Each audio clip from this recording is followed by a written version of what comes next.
idea behind Ujamaa as an ideology was the necessity to build a strong, cohesive nation in Tanzania, was to elevate the national consciousness of the people of Tanzania to realize their responsibility in the advancement of Tanzania, to realize that the future of Tanzania lies in the hands of the people of Tanzania. There is no one who will come from outside and become the savior of Tanzania, just as much as there is no one who will come from outside and be the savior of Africa. Young people, one of the things I would love for you to begin to realize and understand is that donor funding is not going to free us as African people. There is no one who will take their money and give us money so that we can advance themselves and become better than them. It's practically impossible. Marcus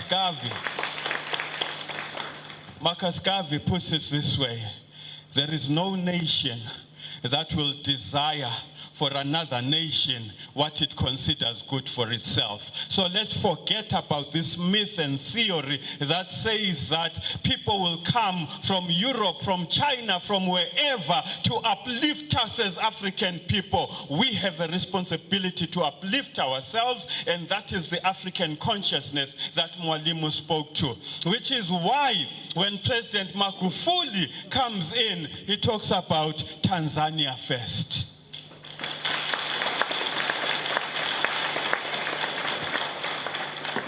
In talking about Tanzania first, what President Magufuli was basically saying and basically communicating to the rest of us who do not stay within the borders of Tanzania is that as we put Tanzania first, as we liberate Tanzania, as we raise ourselves as Tanzania, we are raising Africa. We are creating a blueprint for Africa to come to, just as much as during the days of Mwalimu, the independence of Tanzania led to the independence of Southern Africa.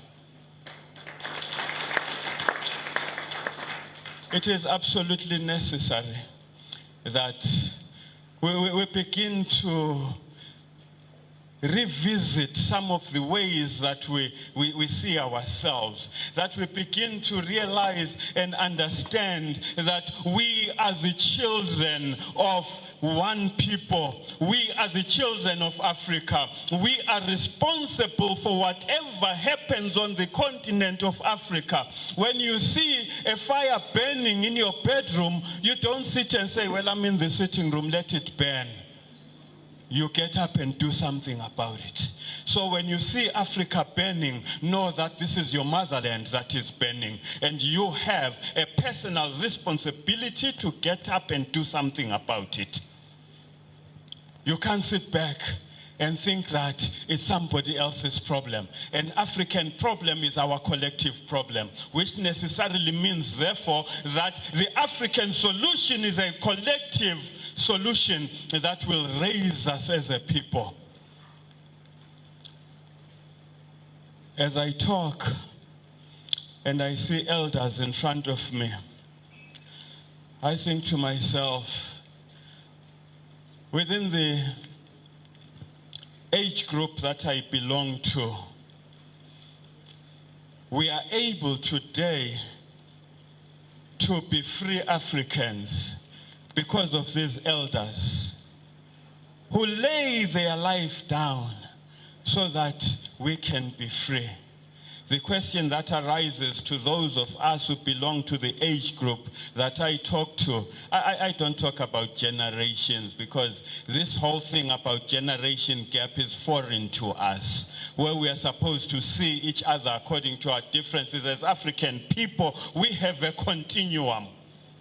There is a relationship between the elders, ourselves, the young, and those yet to be born. So as you are sitting here right now, young as you are, know that what you are doing and what you are saying and the relationship you have with yourself, the land, and Tanzania and Africa in general is going to be effective and impactful on your children. On your children's children, on those yet to be born, you still have a responsibility.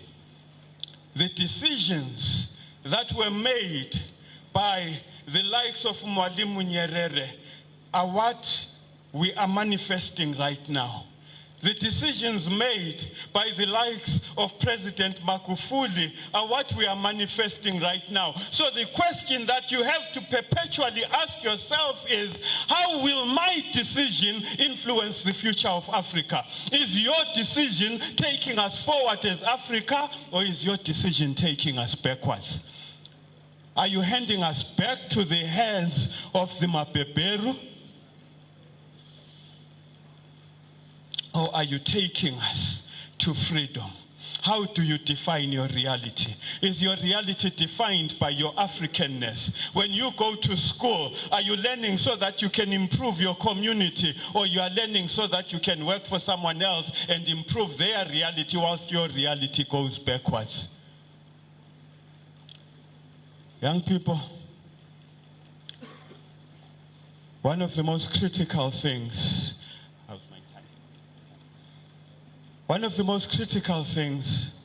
I'd love for you to think about. Being in this area for me is a humbling experience.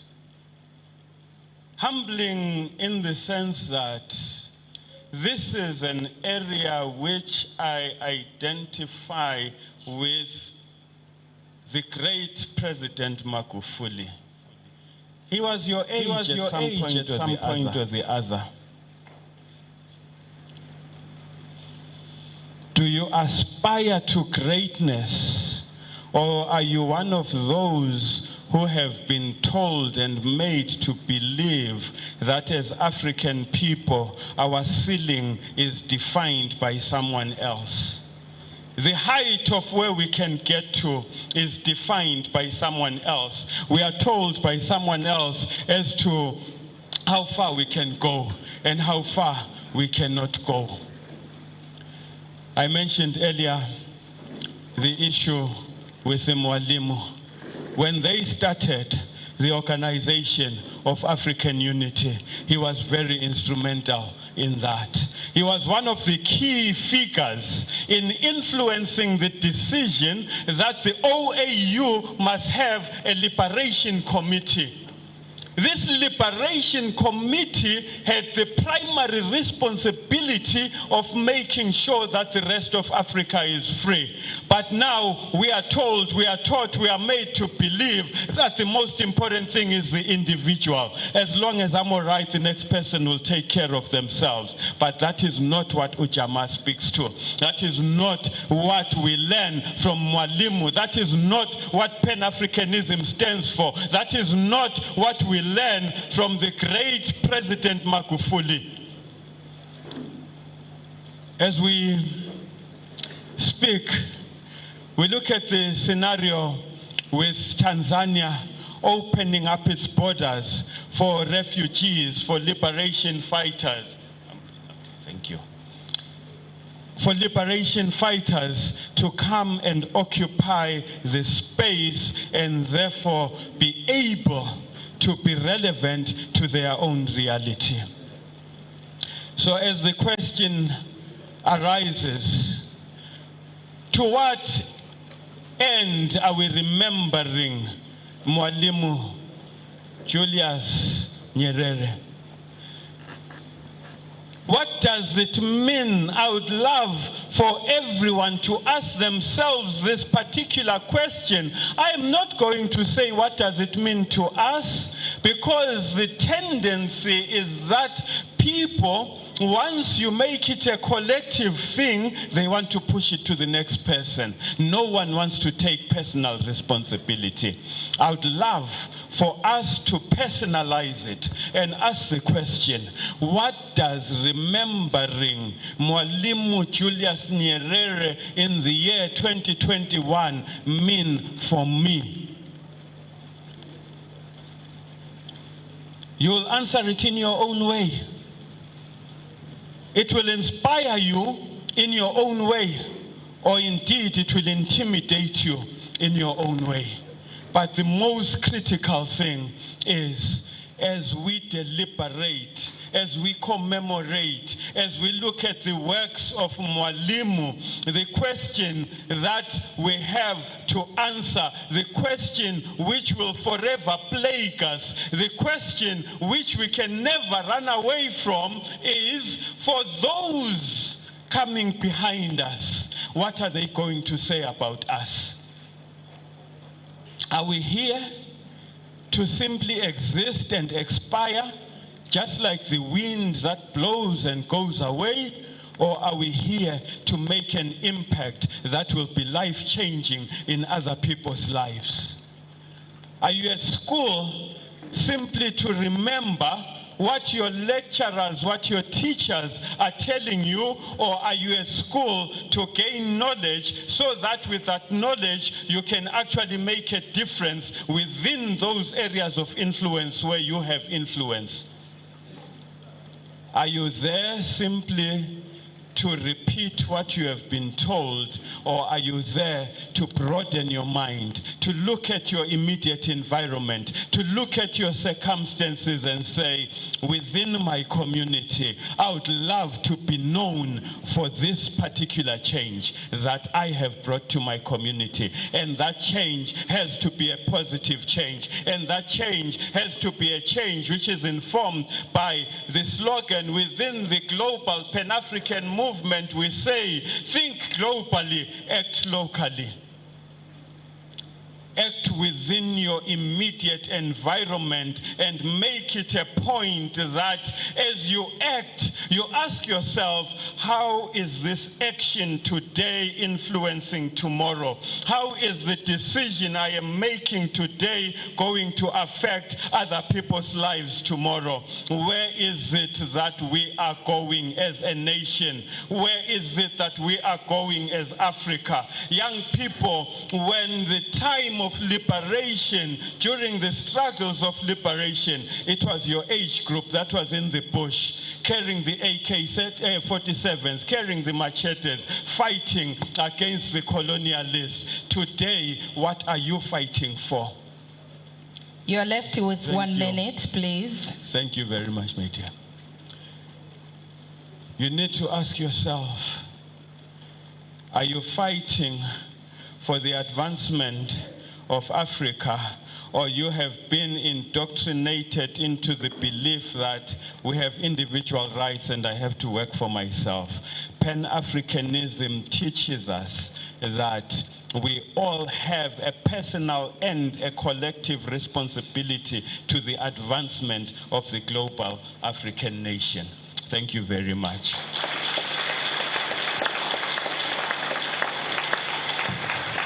Thank you so much, Wakili Sabelo Sibanda, for your opening remarks and breathtaking presentation on Uzalendo and Utu wa Mwafrika. What I've taken with me, and I believe everybody has taken that with him or her, is we should unite together all as Africans.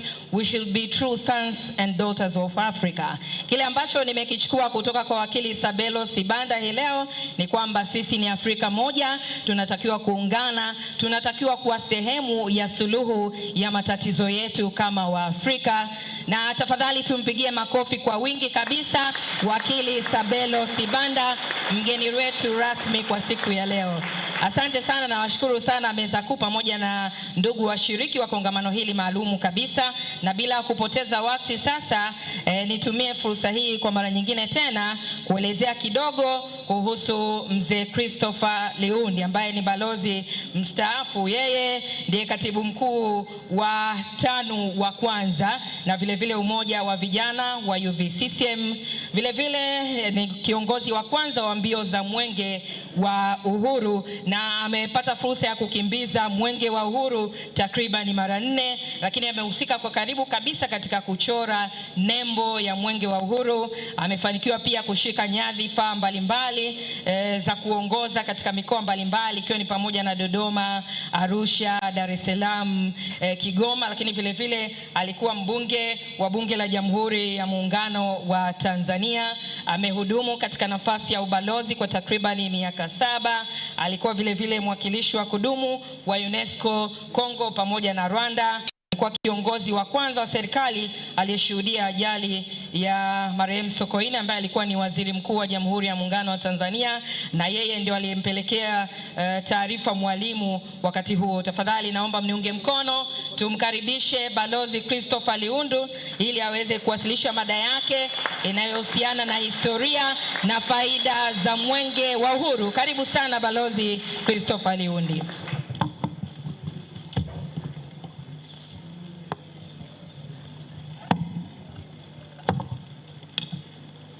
Habari za asubuhi jamani.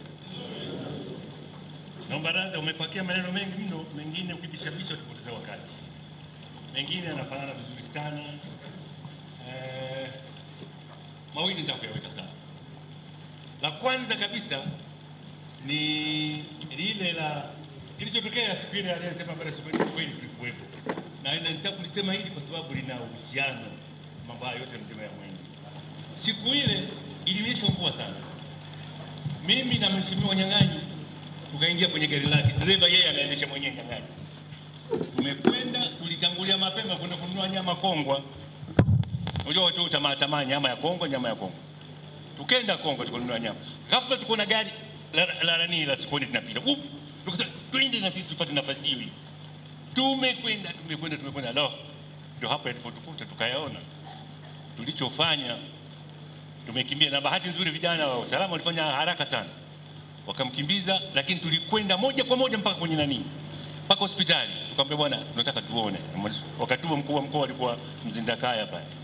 Tukamwambia bwana twende hospitali, usikae hapa tutazame, alafu tuende, kwa sababu katika nyumba ya viongozi wetu kulikuwa na radio call. Tukaeleza hii habari. Ndio tukaona kweli wamefungua, daktari wa mkoa amefungua ile kabati. Mungu aiweke roho yake manipema peponi. Tukarudisha, tukaenda tuko taarifa hilo nataka kusema hilo limekaaje. No? Sawa. Unajua tunaelekezwa kila siku kuna kusoma bwana.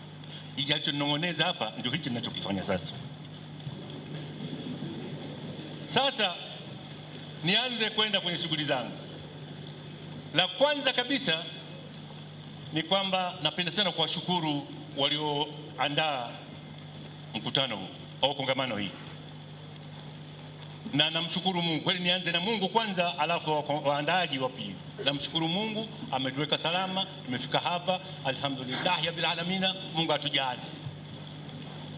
Pili, na washukuru waandazi wote. Na hapa sitasahau kabisa kuwashukuru Mama Ana na mwenzetu hapa rafiki yangu good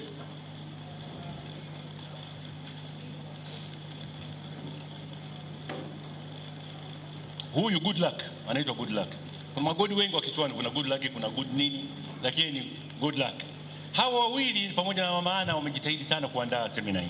Wamejitahidi sana na inatupa moyo. Tatu, ningependa kuwashukuru watu wa Chato. Wametupokea vizuri na wametuandalia vizuri. Lakini mwisho naomba niwashukuru wale waliokimbiza mwenge. Walifanya kazi nzuri sana. Na kwa niaba yangu na wengine nafikiri ningeweza tukasema kwamba hawa vijana waliokimbiza mwenge wamekuwa mabalozi wetu wazuri sana. Ndipo hapo inaponigusa na mimi kazi yangu. Wamekuwa mabalozi wazuri, naomba mwapigie makofi.